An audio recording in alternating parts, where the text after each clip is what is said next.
Welcome guys for the second day of the Attract Love Now Summit.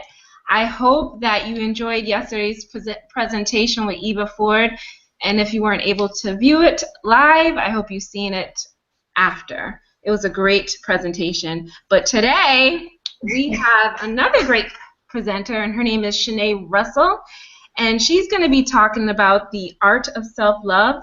Be fierce, be single, be fierce, and be great. Before we get started, I wanted to kind of let you know how I met Shanae. It was a really funny story. We actually met at a work conference. We were training to be a part of this new program, multi-systemic therapy, and it was in Charleston, South Carolina, and we were at a beautiful hotel with a group of wonderful ladies that were also getting trained. And I automatically was just attracted to her, like her presence. She's a beautiful soul. And we all sat down, all the ladies, and we had this amazing conversation about confidence and really loving each other. And it was just a diverse group. And what I found out is that there were so many women that had questions and doubts about their self, about their confidence. And these were amazing people. And we just end up getting in a circle and talking so much about loving, yourself, and really, doing that before you enter in any type of relationship. And at the end of the night, I actually went back to Shanae's room because that's how much I loved her, and talked about my experience with, attracting the man of my dreams. And she was on her own personal journey. So we decided, hey, let's look at a Plenty of Fish profile where I met my guy. And it's so funny, she, was really open. And here we are a year later, exactly a year later, doing this presentation. And she's going to be talking about self-love and really about that confidence that we need, about loving yourself before, you can expect someone to love you. So I'm going to give you a little bit. I know you received the email about Shanae before, and it talked about, that she has her master's in marriage and family therapy. And she's also a creator of this wonderful blog. I love all the topics on there. I feel like when I read it, they're conversations that I have with my girlfriends, and, sometimes I'll bring them up, while we're having wine nights. So she created this blog to inspire women to love themselves wholeheartedly and unapologetically. She has extensive training in, marriage and family therapy and couple training, and she's really helping women to understand what their expectations are when they get into a relationship so that they can really, build a beautiful foundation. So, not to hold up her time, I want her to start speaking. So here I am presenting to you Shanae Russell. Thank you. Thank you. I really appreciate that beautiful introduction, Chanel. And it's really funny because I was just thinking about that the other day as well, how we just met and how we bonded and how you helped me with my journey as well, which is being free to just open up myself to different avenues. So hi, everyone. I'm excited that we're all here today, that we're able to connect, that we're able to just be a part of this beautiful summit. When I was initially approached about being a part of the summit, I'm not going to lie, I was slightly nervous, but I'm really excited to be able to talk with you all today.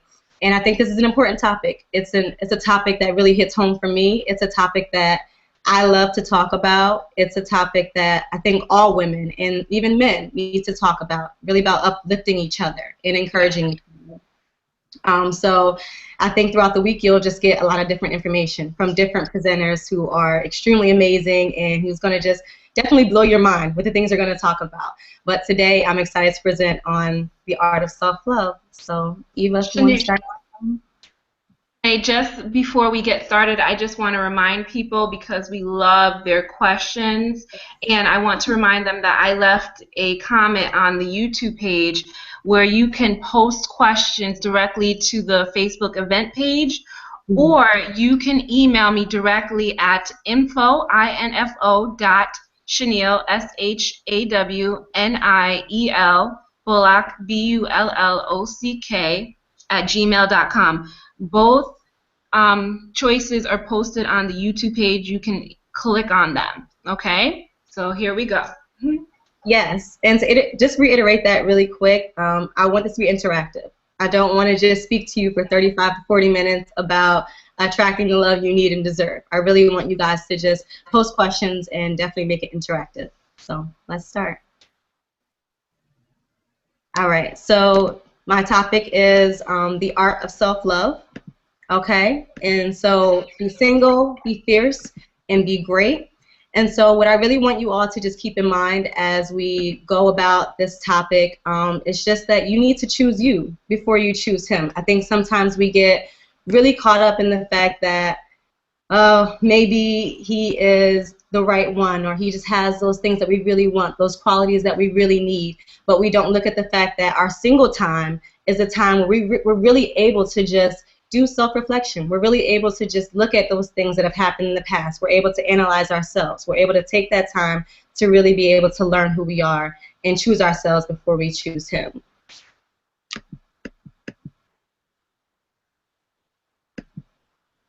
All right. Give me 2 seconds, guys. I can't see the slides. Okay, let me just, hopefully she can still hear us. Eva is controlling our slideshow. Thank you, Eva.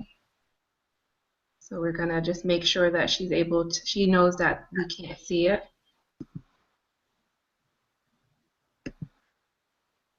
So before you get started, can you tell me a little bit more about your training in marriage and family therapy? Absolutely. So I went to Syracuse University for my marriage and family therapy training.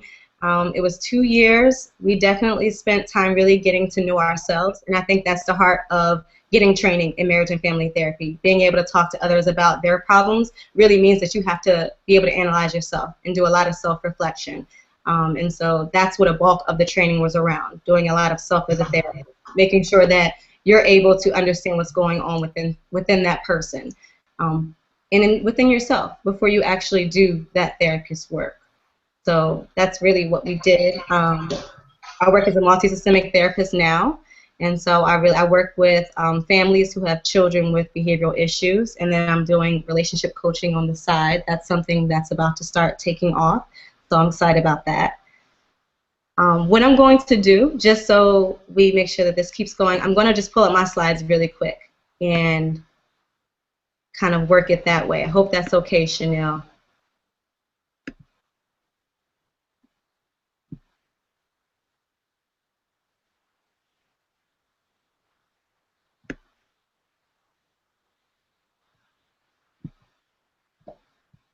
All right, guys. So I'm just going to jump right on in there. I think we're having a little technical difficulty with pulling up the slides, but I definitely don't want that to deter this moment where we're able to just interact with one another. And so I'll get right into it. Just a quick overview about some of the things I'll be touching on as we continue throughout the night. We'll talk about a woman's worth. So who are you really? When you look at yourself, and you look at yourself in the mirror, who are you? How do you show yourself love? I think we throw the word love around a lot, and when we really look at the depth of the word love, we really have to look at respecting ourselves. We really have to look at spending time with ourselves. Really have to look at our past experiences and how we want others to treat us. We'll also talk about being a single woman. Why are we still single? We're intelligent, we're funny, we're attractive, we have degrees. Why are we still single? We'll also talk about why we're afraid to be single. We'll talk about the gift of being single.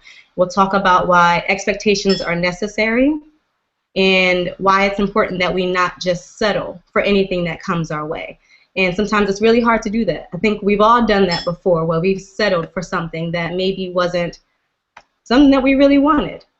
And so the last thing we'll talk about throughout the presentation is appreciating your life as a single woman. So how to enjoy your own company and how to encourage yourself when you get to those times where it's just really hard. It's really hard to be by yourself. You want that good morning text. You want that good night text. You want the text that says, how's your day going? Right? So we'll talk about encouraging yourself through those times. Okay? So I want you to take 20 seconds where you just think about what a healthy relationship looks like, right? Take 20 seconds to really just visualize that in your mind. You have the picture? I want you to bring that up inside your mind. Okay? And then I want you to think about what it would look like for you to just be by yourself. To be smiling, to just be dancing in the rain, maybe in the leaves, just being by yourself, enjoying your own company. Right? I want you to have that picture within your mind, because there's no way you can get to the first picture of that healthy relationship where she's smiling and he's smiling and we're all embracing each other without being able to acknowledge that you need to have that love within yourself, because he's not going to make you happy. He's not going to be the single most important thing to you that's going to make you happy. You have to make yourself happy. So being able to be daring and candid and have those expectations and be beautiful and live unapologetically, right? Living on purpose, being unafraid, experiencing, dancing, embracing, being amazing and loving and fierce and great. You have to be all those things. You have to empower all those things before really being able to put away that negative self-view and be in a healthy relationship. And so what I want to say is, and what I've asked myself a lot, how do we get there? Right? How do you get to the point where you can be fierce and great and single and love yourself and be amazing and live unapologetically? How do we get to that point? How do we get to that point? It's a huge question. And so we have to think about who we are as people. Who are you? What have you been told growing up? What have people told you growing up? Who has told you in your life that maybe you weren't worth the pursuit, that maybe you weren't worth being chased, right? Who in your life has told you that? And now we need to let all that go. Now we need to be at the point where we can say, I am this and this and A, B, and C, and I know it, and I claim it, right? And sometimes we don't believe that. But if you were stripped away of everything that you have, right, everything you own, your degrees, maybe your clothes, maybe your house, your car, your education, all those things, would you still be a valuable person?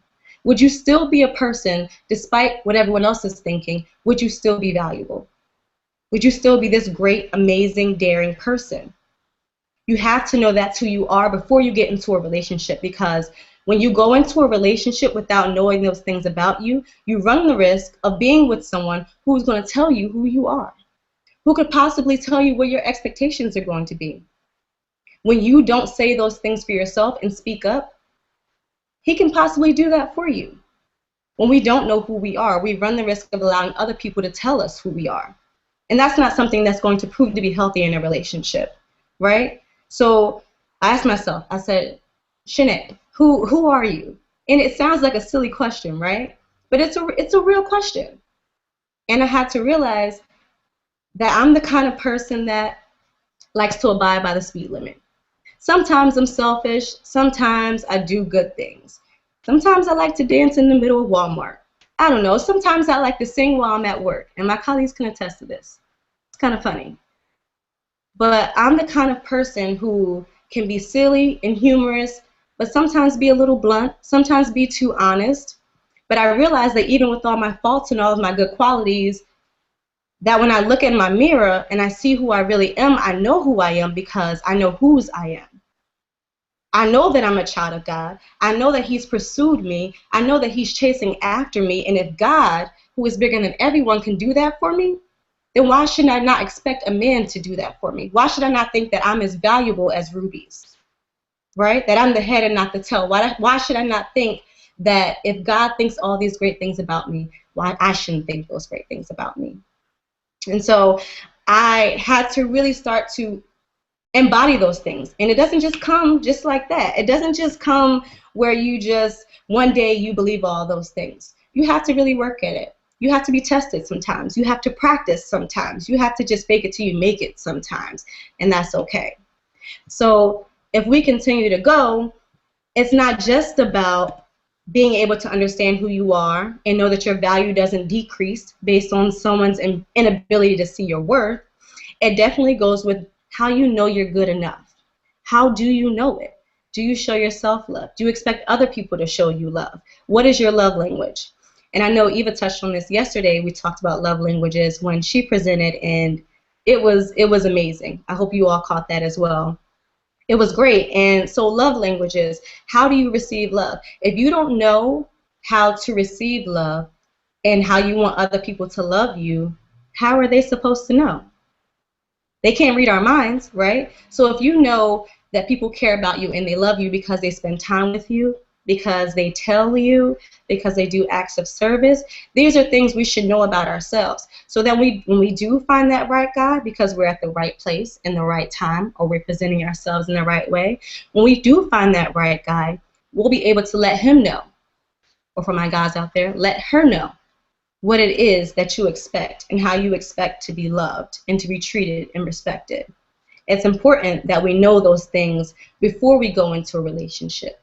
So being able to know and being able to practice those things in our single life is going to be important. Single life is not just about, oh, I wish I had a man. I wish that I was in a relationship. It's about preparing yourself to be the woman that the man you're looking for is looking for, right? Because you don't want to wake up one day. So Chanel? yeah, so we've been trying to upload the slides. Do you, I guess because Eva's not presenting, it's not there. So we can always, I will email the slideshow out to everyone tonight, but we're not able to figure out a way to share it right now. So I'll make sure that everyone gets a copy of your slides. What if I try to share my screen, Chanel? What do you think would happen? You can try. I'm not sure how to do that. Let me see if I can try, guys. I'm sorry. Oh, you do have a screen share, that green button, like on the side of the panel, which is an arrow, so you can try to do it. All right. Let me see if I can do this really quick, everyone. I'm sorry about this. The power of technology. Hope you all are getting some good information. I'm seeing it on your screen, so you just have to put it in presentation mode right now. Oh, okay. I'm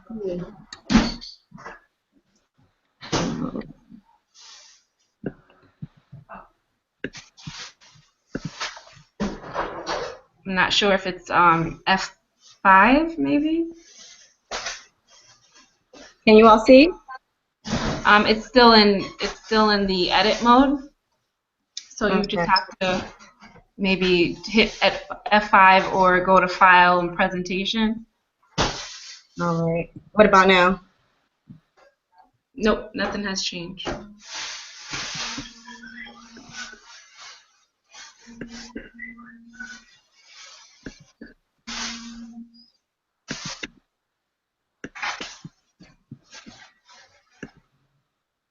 Okay.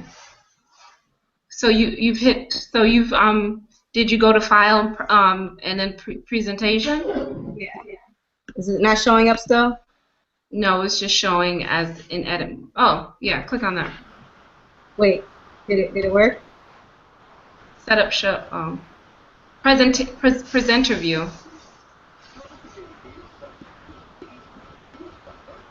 Yeah, Hangouts is temperamental, guys. So I would suggest let's just go on. Yeah, we'll figure it out. Okay. All right. So I was talking about just being able to practice pretty much what it is that you want to happen. So if you get in that healthy relationship, it really has to be you knowing who you are and having prepared yourself to be in that relationship by taking advantage of the time you have while you're single. So let's go into why some of us are afraid to be single, right? It's really hard. It's really hard to be by yourself. Sometimes some of us have grown up where important people in our lives have left us. Maybe growing up without a dad has really affected us. When we really look at the research, it shows us that having a father there really increases women's self-esteem, self-worth, and not having a father there really can reduce that self-esteem. It really can show us that maybe we think something is wrong with us. Really having that father-daughter bond is the first male relationship we have in our lives. So sometimes we're afraid to be single because we have those abandonment issues. Another reason, not understanding the gift of being single. It really is a gift. I think sometimes we don't take advantage of it. but it truly is a gift. It's a time to really be able to explore your freedom and explore who you are and be able to just walk confidently in who you are and build that confidence, just as Eva was talking about yesterday in her presentation. Another reason, not wanting to be alone. Just as I touched on in the beginning, we want someone to call us and say, how was your day? Right? You want to be able to come home and you see a familiar face who actually cares about what's been going on. You don't want to be alone. We don't want to live without companionship. Companionship is nice. It's nice to have someone there who actually cares. It can be a severe impact on our self-esteem and our worth. It's almost like you hear people talking and it's like, wow, what's wrong with me? What's wrong with me that I can't get a man? Is it me? Is it them? Is it how I present myself? It can definitely dampen your self-esteem if you haven't already done the self-work, which proves that you are this confident, beautiful, amazing, daring woman, and singleness is not something to be feared. It's something to embrace. And at that time when you've already prepared yourself, when you meet that guy, it's going to be a great thing in the relationship. We fear growing old without a partner. This is a huge one. If we're talking, when we get to our mid-30s or early 40s or even in our 50s, you definitely get to a point where you're just like, guess I'm never going to find a good man, right? We start putting ourselves in maybe that bitter mode that Eva was talking about yesterday. We start feeling like, well, there's no good men out there anyway. I'm getting older. I might as well just settle, which we'll talk about later as well. We struggle with judgment from other people. I know I've had a couple of family members, say to me during some holidays, so are you dating? So do you have anybody that you're dating right now that you want to bring home or something like that? And it's kind of just like, I used to be upset about it. I did. I used to be upset, but now it's kind of at the point where I'm comfortable. I'm comfortable with answering those questions because I know that I'm preparing myself while I'm in this single time, right? I'm not just sitting home and just watching Netflix or something like that, right? I'm actually preparing myself for when I actually get into a healthy relationship. Another reason why people sometimes are afraid to be in relationships is because they are afraid that they won't know how to function, right? So let's say you've been in a relationship since you were 12 and you no longer know how it is to be alone and you don't know how to function your time, you don't know what to do, you don't know how to have fun by yourself, so many different things. But I think it's important that we be able to be by ourselves and not just be in a relationship after relationship, because then you'll never really be able to enjoy your own company and embrace you. And I think that's truly important. What does being single offer? This is a huge one, because I know we talk about singleness like there's nothing great about being single. We all want to be in relationships, right? And so being single offers growth development. It offers maturity. It offers a chance to create expectations. Once you get in a relationship and you've been doing something for so long, it's really hard to create that expectation while you're already in the middle of it. But if you take that time while you're single to embrace what it is that you want to happen in a future relationship, things may go a little smoother. You're able to say, well, I want a man who loves God, or well, I want a man who's spontaneous. I want a man who is caring and sweet and all those things, and you know what your expectations are. Being single offers you the ability to be able to have those expectations before you enter into a relationship. Being single offers a chance to start fulfilling your purpose, a chance to start being able to develop your brand, to do business, to go out and travel, to go out and just explore the world and have more freedom. Being single offers fulfilling your purpose. It offers understanding who you are, right? Creating your own persona. Maybe you're carefree and silly. Maybe you're very demanding and very particular and straight to the point. Whatever it is, being single offers you that chance to understand who you are without someone else there, right? It offers you the chance to not be with someone else who may put different ideas on who you should be or what you should become. You're able to be who you are when you're single. You're able to come into that person before you get into a relationship. You're able to go through the process of accepting other people and forgiving people who may have hurt you in your past.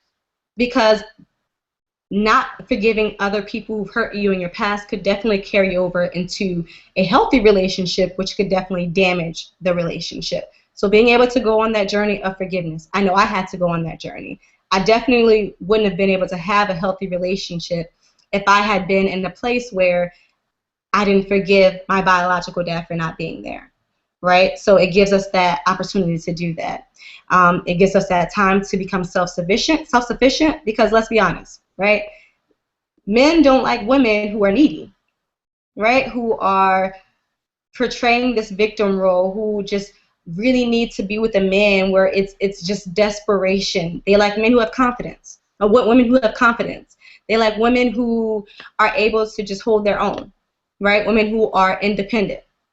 So the last thing I want to say is that becoming the woman that the man you desires. That's what singleness offers. And I know I keep saying that throughout the presentation, but it's important because you can't just go to a place where people are, or men are, and then talk to a man who has all the things that you want, all the great qualities, but then you haven't done any self-work. You haven't worked on yourself. So he's going to see you and immediately see red flags because you haven't done that self-work. It's going to be important to work on you before you ever get into that healthy relationship. So moving on to expectations. What qualities should he have? Take the time to write them out. Take the time to really say, this is something that I want, that I need to have in a relationship, and I'm not going to settle on quality A, B, or C. Does he have to be intelligent? Should you have intelligent conversations with him? Does he want to be debt-free? Does he want to have a family and own a home? Is his family important to him? Does he want to have children? Is he really careless with his spending? What is it that you need to have? What are your expectations? What can you accept and what can't you accept? You have to know those things, because if you go into a relationship with something on your mind and you haven't quite said that or been open about it, you can easily be swayed because you haven't made that expectation for yourself. And I found this really funny comic that you guys can't see, but I'm going to read it to you. It says, "How are you doing on your unspoken objectives?" The other guy says, "My what?" The guy says, "I'm referring to the goals I have in my mind that I've never mentioned. How are those going?" And the guy says, "I'm totally nailing them." I think that's just something that we do on a daily basis. We say we want this great love. We say we have all these expectations, but when we get to see a man who we think we may want to be in a relationship with, we're not actually open with those expectations. We allow him to tell us what our expectations are about, like how he treats us. So if you expect him to call you and not text you like you're in high school, then that's an expectation that needs to be said in the beginning, but we keep them in our mind. Well, I don't want to seem needy. I don't want to seem like, I'm over exerting myself in the relationship. But let me tell you something. Men do what they want to do. Men tell us how they feel. They act however they want to act. They treat us however they want to treat us. And if you let him, he will. That's just it. If you let him, he will. So being honest and open is extremely important. Why do we even need expectations? We run the risk of being cheated on and lied to if we don't make that expectation, right? The expectation is that you're supposed to be in a monogamous relationship, but he's cheating on you every week. You can say it's an expectation, but really it's not, right? So we run that risk. We run that risk of backtracking to a space of, am I really good enough? Because if you don't have expectations for yourself, what you're saying to that man is, I'm not really that valuable. You can treat me however you want to treat me, right? And I know in our hearts we may not really feel like that, but there's some kind of cognitive dissonance, right? We're thinking that we're valuable, but we're letting him treat us however he wants to be. We get abused and misused. We end up still feeling lonely when our expectations are not met. We end up settling for what we don't deserve, and in the end, pretty much having low self-esteem because of it. But what I want to encourage you all to know is that having expectations doesn't mean that you have extremely high standards. Wanting a man to be financially stable doesn't mean you're a gold digger, right? Wanting a man to take out your chair and to open a door for you doesn't mean you're bougie. It means chivalry, right? So all those things are expectations. Doesn't mean you're bougie, doesn't mean you have high standards. It just means that you have an expectation of how you want your relationship to be. And if he's a great guy and he's a guy who wants to have a healthy relationship, then he should definitely be okay with that. Chanel, do you have any questions yet? I was just about to interrupt you. We have a question from Sandra. She says, after listening to the seminar and being in a relationship, how do you walk away from the relationship, wanting to learn and find your self-worth and love? So she's basically asking, if that relationship is not good, how do you walk away and really find your self-worth? Right. So I think it's going to be important first to analyze whether it's a situation you want to walk away from. So if you really do want to walk away from it, it's going to take a lot of confidence within yourself. You have to make that decision, Sandra. Are you going to choose you or are you going to choose him? And he's pretty much putting you in that position where you have to make that decision. Really being able to find your self-worth is going to be definitely a struggle. You're not going to find it within 2 days or 3 days. It's definitely going to be practice in overextending yourself and being uncomfortable. You may want to either talk to friends. You may want to talk to family.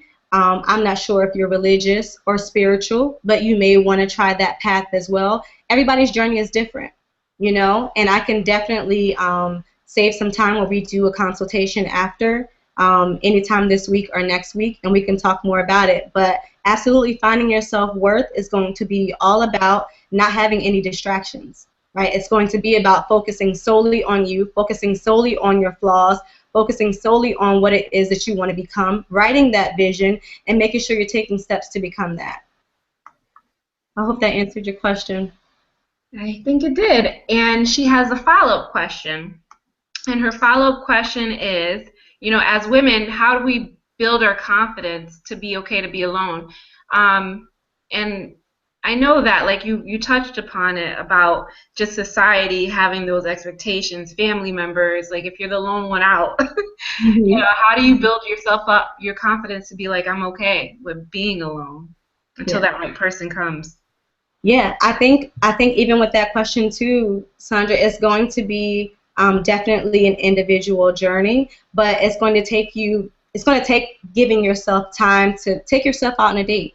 And I talk about that later on in the presentation too. And I know that sounds completely weird, like I'm not going to a restaurant by myself, but taking yourself out, being uncomfortable. You have to put yourself in situations where you're uncomfortable so that you can start to build yourself back up again. Definitely going to women's meetings. I know they have a lot of like book clubs and just meetups and different things like that, and being around women who want to empower you. Having a support group is going to be most important when you want to build up your self-esteem. Mm-hmm.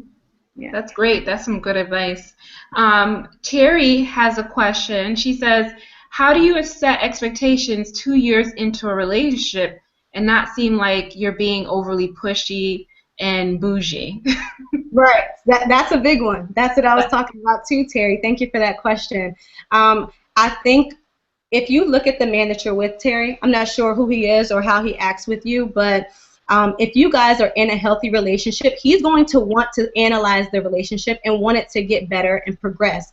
If you guys are moving towards maybe that marriage step, he's going to want to take a look at himself, want to take a look at the relationship. System UI server. I'm sorry about that. Want to take a look at the relationship. And so if he's wanting to be with you and wanting to move to that next step, you're going to know that he wants to build that with you. You're going to know that he wants to actually look into what's kind of hurting the relationship. And if you need expectations, then you have to say that to him. You're not being bougie. Promise, you're not being bougie. You want things to run in a way that's going to be healthy for you and your self-esteem. And if he loves you, he's going to want that for you as well. And it's really important that the communication is there because, like you said, if you have those expectations in your head but you don't communicate it, then of course they're not going to be met. So, being in a relationship, like myself, I've been in a relationship for years, and things come up where I'm like, I don't like that. We grow as individuals, so you have to continuously work on it. It's a fluid process. People change. So it's not bougie, but being able to be confident enough to let that out, like Shanae said, you just have to communicate it. Absolutely. So true. So true. Did we have any questions? Other questions, Chanel? Nope, not at the moment. Okay. So we're going to go into, we just finished why we need expectations. And thank you for all those questions. Those are great. So we're going to go into settling. I think this is a huge topic, especially in the African American community. When we talk about statistics of African American women getting married, it's definitely a huge issue because we're settling. So two different types of definitions for settling. One, having expectations for your relationship, but adhering to a lower quality of standards. Example, I expect to be in a monogamous relationship, but my partner cheats on me every week. That's an example of settling. Example number two, or definition number two, staying in a relationship just because your partner is a good person, but knowing that you long for something more. Example, your partner is good looking, has a job, maybe no kids, he cooks, but you don't have the chemistry. You aren't happy. There is no passion. You know that in reality he's probably a 6, but you're longing for an 8, right? In the way that he treats you. He's not giving you everything that you deserve at that moment. Those are two types of settling. So when looking at your expectations, he seems to be lacking heavily in the most important areas for you. That's when we start to settle. We start to settle because we feel like maybe there's no more good men out there. Maybe they're all gone. Maybe you're in an area where there aren't any men, and you're having a hard time realizing that maybe you just have to wait a little bit longer.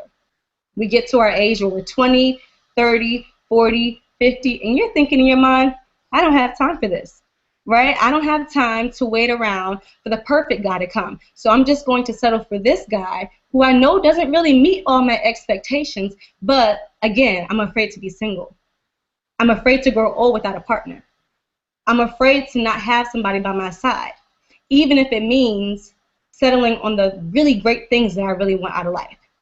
And when we settle, that is the number one thing that tells us that we don't think we're good enough to be pursued by the man that we really want, right? We don't think we're good enough to be pursued by a better love.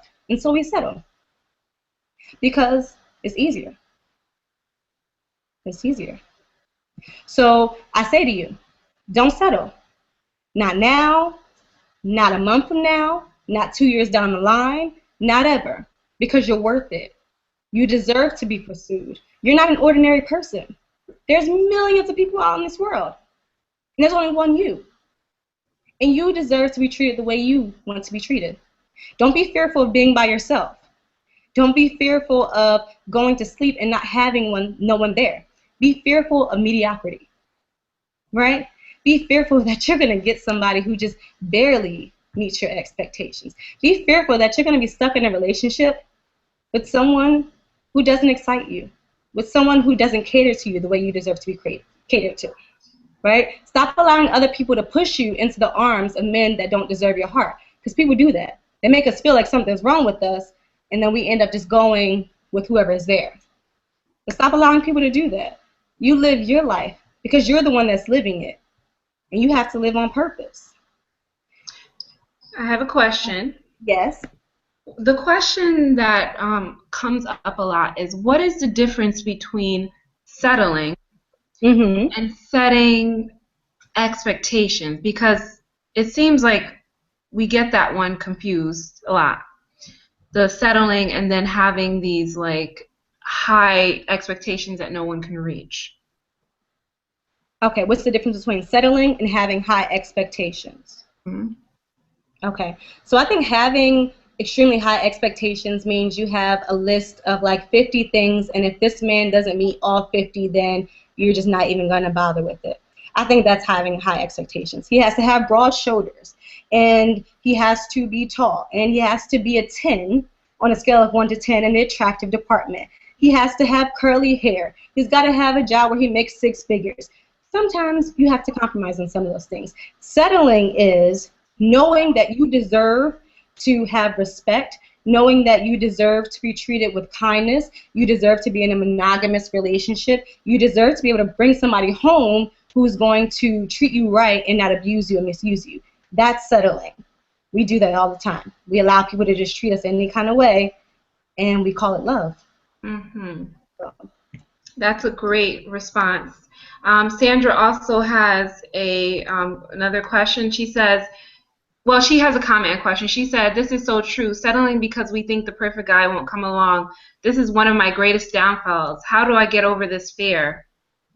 I think it comes from when I talked about in the beginning, knowing that you're good enough and being comfortable in your single period. The thing is that the perfect guy is not just going to walk around the corner in 2 seconds. You know what I mean? You have to be comfortable that it may take 2 years. It may take 5 years. But what's that 5 years to you being in a relationship where you aren't happy and he isn't treating you right for 10 years, right? What's all that heartache that you're going to take?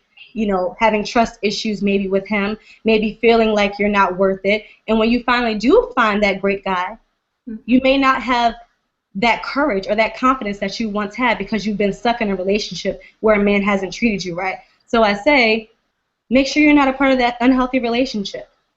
Definitely talk to someone about things that have happened in the past, things that have happened with your relationship, and start to just treat you right. Because you can't expect him to treat you right if you don't treat you right. He's learned how to treat you because that's what you've shown him. That's how you want to be treated, right? So definitely take the time to get to know you. Maybe you don't know the real Sandra yet, but take the time to get to know you. Amen to that. Betty she said that you mentioned about writing the vision down. What exactly do you mean by that? So when I say that, I was talking about the expectations. So I'm going to use me for example because nobody else is here, right? So when I wrote my idea of what I want, not a perfect, but a healthy relationship to look like, my expectation when I wrote it down was that he has to be a man of God, a man after God's own heart, following Jesus Christ. That's number one for me. That's something I can never settle on. I wrote that down. He has to definitely be funny because I'm a silly person. Like I said, I like to dance around in Walmart. I like to sing anywhere I go. So he's got to be the type of person who can just join in and go with me. I wrote that down. He has to be the kind of person that loves self-reflection, wants to work on himself, and definitely do self-work on a continuous basis. That's something I wrote down. So when I say write the vision, I say write the vision and make it plain. Because when you have an idea of what you want it to look like, it's harder for you to fall for other things that don't quite live up to it. So that's what I mean when I say that, Betty. Great. Jen has a question. She says, it's a comment and a question. She says, some men do as women do and don't know how to express themselves sometimes in the manner you would like them to. How do you get the answers you would like out of your significant other without feeling as though your expectations are not being met if the person is not an effective communicator? So sometimes, and this is a really tricky one, sometimes we're going to have to do a little bit more deep work. So maybe we have to look at body expression. Maybe we might have to talk to some friends. Maybe we have to look into his background, talk to his family. In some cases, you have to just let him come to you. When you talk to him about the expectations that you had, is it that he doesn't care, or is it that he's trying, but maybe his progress doesn't look like what you want it to look like? So is it that he's not doing anything at all or trying to match your expectations, or that he's just really going slow and it looks like he's moving fast for him, but it's too slow for you? You have to definitely just keep at it if this is something that you want to work and you know you want to keep in. So I don't know if that answers it. That's a great point, because sometimes we women want the whole world. We want it right now. Change now. I have another person that asks, how do you deal with a narcissist? Oh. It's a great question. Right. I haven't quite mastered that one myself. Might need to send them to therapy. How do you deal with a narcissist? I mean, that's a really good question. Does he know he's a narcissist? I mean, because does he know that he has those qualities? And if so, is he willing to work on himself? If he's willing to work on himself, I say give him that time to work on himself. Definitely see what it is that you can do to help him. But if he doesn't know he's a narcissist and you're trying to help him, I'm not sure how much luck you're going to have with it. Yeah, he needs the insight first. Yeah. Yep. Betty said, thank you, Shanae. That was great. She loved your Thank you. response. Okay. Any more questions, Chanel? Okay. So the last couple of slides is really on just appreciating your life as a single woman. So that's really getting into, I think, what Sandra was talking about, really being able to go out on your own, aside from a relationship, if you are in one, or aside from looking for a relationship, and being able to just do your own thing, travel the world, go to a country you've never been to, laugh, go out with friends, start your business, maybe go back to school, shop. Just appreciating your life as a single woman, because once you get into that relationship, as you can see, there are a lot of different things that can happen, and it's going to require work. It's not necessarily going to be hard, but it's going to be work. It's going to be as hard as you put in as you put in effort to it. That's how hard it's going to be. And so I have 23 ways to enjoy your single life. 1, take yourself on a date. Yes, a date. Go out somewhere just by yourself and do the date thing. 2, spend time with yourself learning your hobbies and your gifts. And when I say gifts, I mean spiritual gifts, I mean physical gifts, I mean whatever type of gift. Just take time and get to know yourself. 3, go on trips with friends. 4, stop to smell the roses. 5, make a list of all of your accomplishments and celebrate your progress, because you've gotten here. You're here. You're somewhere, right? So make a list of those things that you've accomplished and celebrate your progress. 6, go shopping. Go to the movies. Go out to eat. 7, build your brand. Now is the time, while you're single or while you're in a relationship but really trying to figure out how to get your me time, now is the time to build your brand. What is it that you want to do? Where does your purpose lie? 8, go back to school. 9, host ladies' night at your house. 10, volunteer and indulge in some professional advancement.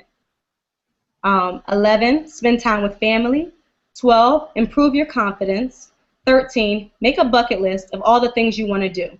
14, start doing them. 15, create a plan to become debt-free, because no one likes extra baggage. 16, read a book on the grass. 17, sit at home and do a Netflix binge. 18, take some cooking classes. Do wine tasting. 19, write a book. Start a blog. 20, take an acting class. 21, dance in the rain. 22, travel to a country you've never heard of. 23, and I'll keep saying it, write your vision and make it plain.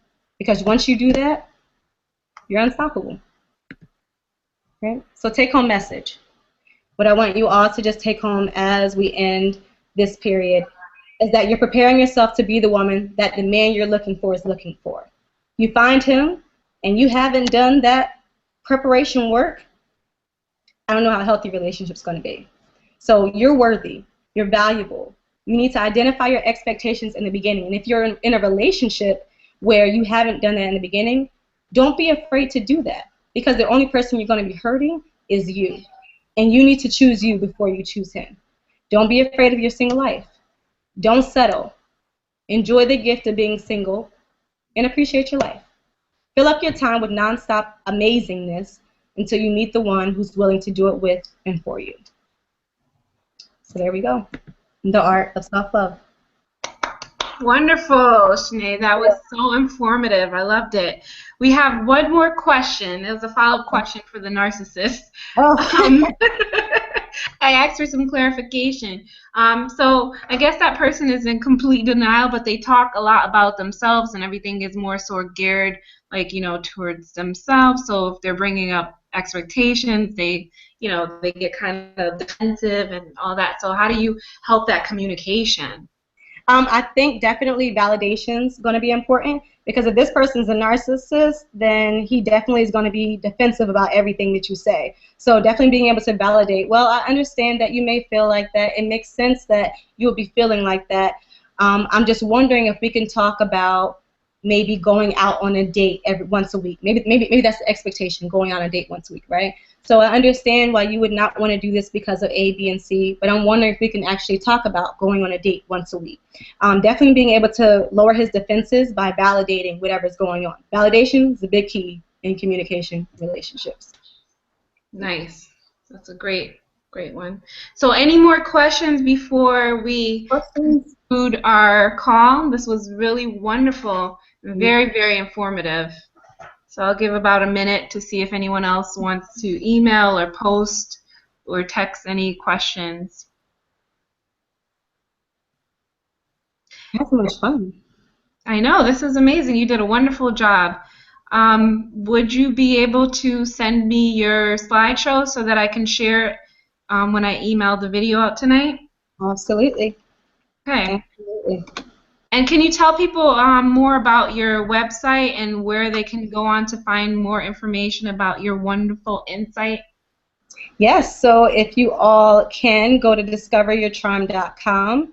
It's a blog catered to empowering women and embrace their lives unapologetically, just being able to walk into their true selves and then get ready for healthy relationships once doing that. I think it's a great blog, but that's probably because I write it. But definitely, I encourage you all to go there if you have any questions for me. You can also email me. My email is on there, and you can comment on the blogs. Amazing. So we have one question from Betty. She said, how do you help your mom at 70 when she is single?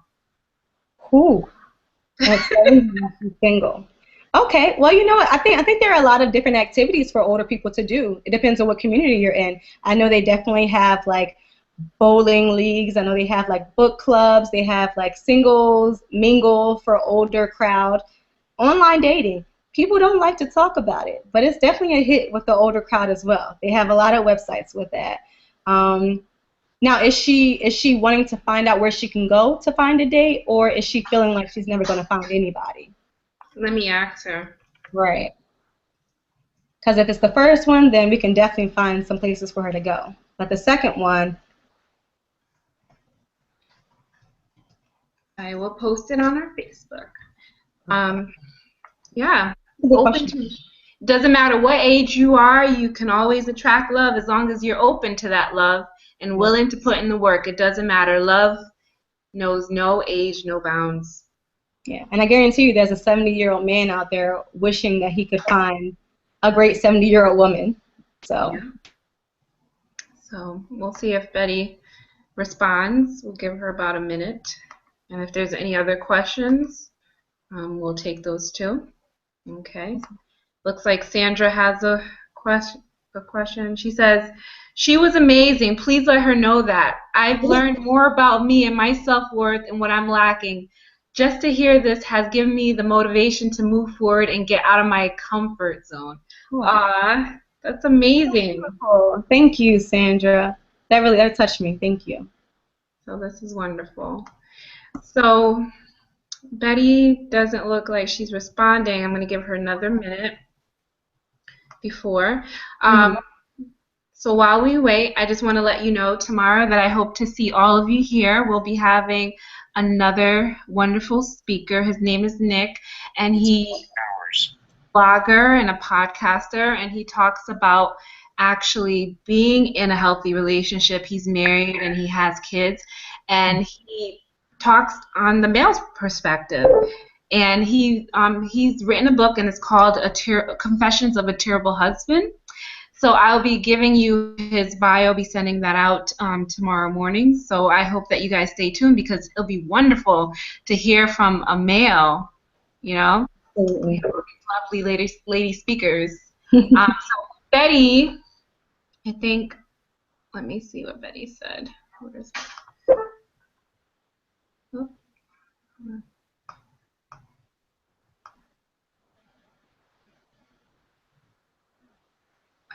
Where is Betty's response? Okay, hold on. She feels as she's never going to find anyone, and she's very defensive. Okay, never going to find anyone, and she's defensive. I mean, I think there comes a point where she has to acknowledge that she wants to have that. Like, no one's going to be able to make her do that or to inspire her to do that.